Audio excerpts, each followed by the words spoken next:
X ஒய்யாக மாறுற போது release ஆகக்கூடிய மொத்த எனர்ஜியும் எம் ப்ளஸ் எம் த்ரீ ப்ளஸ்ஸாக மாறுறதுக்கு யூட்டிலைஸ் ஆகுதுன்னா அந்த எனர்ஜி எத்தனை மோல்ஸ் ஆஃப் எம் ப்ளஸ்ஸை எம் த்ரீ ப்ளஸ்ஸாக மாற்றும் அதுதான் கேட்டிருக்காங்க. இந்த ரியாக்ஷனுக்கு நாம் டெல்ஜி நாட் கால்குலேட் பண்ணலாம். So del G naught equal to minus n F E naught cell 8250 joule per mole.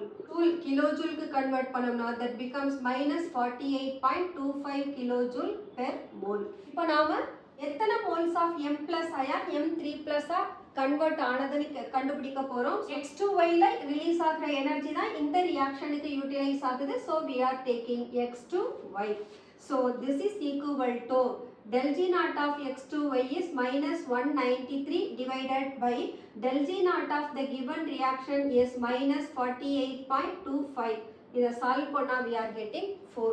So 4 moles of M plus is converted into M3 plus from minus 193 kilojoule per mole of X2Y reaction. உங்களுக்கு இந்த video பிடிச்சிருந்ததுன்னா like பண்ணுங்க, share பண்ணுங்க, comment பண்ணுங்க and subscribe பண்ணுங்க. Thank you.